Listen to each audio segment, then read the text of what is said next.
What needs to change? Eyes on Jesus series, Day 5. Ito na ang huling araw para sa ating weekly Devo series. Salamat sa Diyos at nakaabot tayo rito. Bago tayo magumpisa, manalangin muna tayo. Panginoon, maraming salamat po sa araw na ito, sa aming huling araw sa Day 5, Panginoon, ng Eyes on Jesus series, na natutunan namin, Panginoon, na kung paano magtiwala sa iyo, mag-focus sa iyo, at maglaan ng oras sa iyo, despite our busy schedule. Lord, maraming salamat po. Ikaw po ang maitaas sa araw na ito at sa aming natutunan ay tumimo sa aming puso hanggang sa mga susunod na linggo pa, Panginoon, ay matuto pa kami ulit ng mga panibagong turo tungkol sa iyo, Panginoon. In Jesus' name we pray, Amen. Sa mga nagdaang araw, nagnilay-nilay tayo tungkol sa ating pagiging busy, kung paano tayo nadidistract sa mga bagay-bagay at kung ito nga ba'y dinadala tayo sa kung ano ang dapat. Ngayon, ano ang dapat mabago sa akin? Kung ang kaabalahan mo ay nagpapalayo sa Diyos, ano ang dapat natin gawin upang makabalik sa focus? Natutuhan natin na ang pagiging busy ay kung saan nakatuon ang puso natin. Hindi nakareflect kung gaano man ito kahalaga o kaimportante. Pero lumalabas rito kung saan tayo interesado. Hindi pa rin ito masasabi kung bakit tayo nabibisi masyado. Bibitawan na ba natin to? Sinasabi sa 1 Corinthians 7 verse 20, noong nagtatanong na ang mga taga-Korinto kung ano ang dapat gawin, ngayong sila ay believer na, ang sabi ni Paul ay, ang bawat isa ay dapat manatili kung saan sila tinawag. Sa madaling salita, huwag mong i-stretch drastically ang schedule mo. Sa halip, practice wisdom kung paano pumili ng mga bagay na gagawin mo or ilalagay mo sa schedule mo moving forward. Ngayong nalaman na natin na hindi tayo binavalue kung ano ang gawin natin o kung ano ine-expect sa atin, mayroon ka ng kalayaan na mamili kung saan mo gusto gamitin ang oras mo. Tuparin pa rin natin ang mga responsibilities natin, pero consider na rin natin ang kapalit ng pagiging busy natin. Iwasan natin ang mga business na maaaring distraction sa kung ano ang nararapat. Kaya ito ng puso natin kung ano ang nagmamatter talaga. Sabi ni Jesus, as we seek the kingdom of God and His righteousness, ang mga ninanais natin ay ibibigay rin sa atin. Sabi sa Matthew 6 verse 33, ang business ay nagre-reflect kung saan nakatuon ang puso natin at kung saan tayo nagtitiwala. Kaya kapatid, focus lang tayo sa pinapagawa ng Panginoon.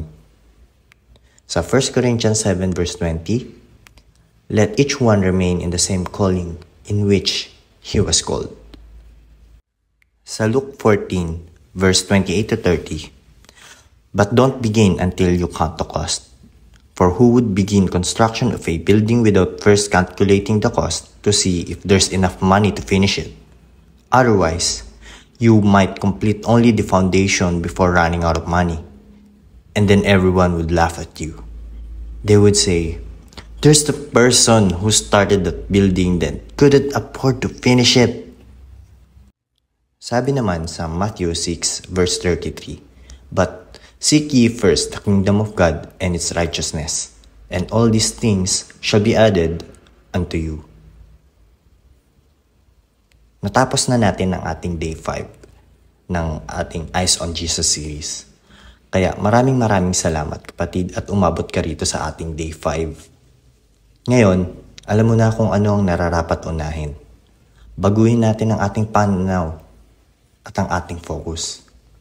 At kung ikaw ay may natutunan or na-realize, pakisagot yung mga guide question natin sa baba at makijoin din sa discussion.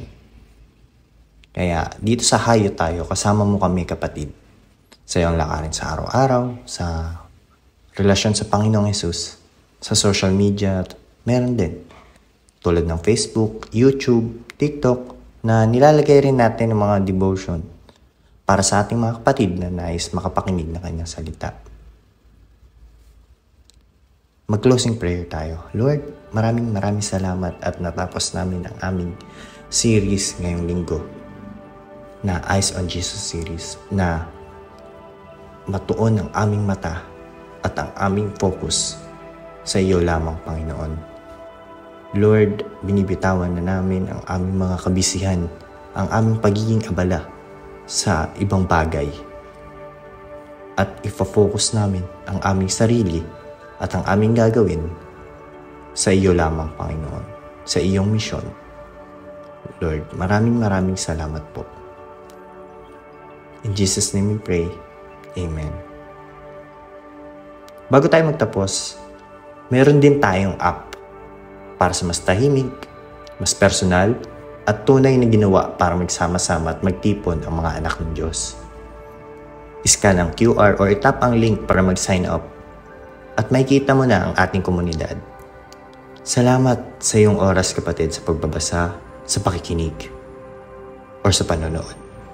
Sa buong linggo, tatalakayin natin kung paano tayo makasunod kay Kristo at paano maiiwasan ang pagiging abala sa buhay. At natutunan natin ito. Ito ang ating huling guide question. Kung may mga naisin kang baguhin sa iyong pananaw or sa schedule mo ngayon, anong unang step ang gagawin mo? Yun lamang, kapatid. Maraming salamat at God bless. Abangan natin ang mga susunod na Devo series sa susunod na linggo. Paalam!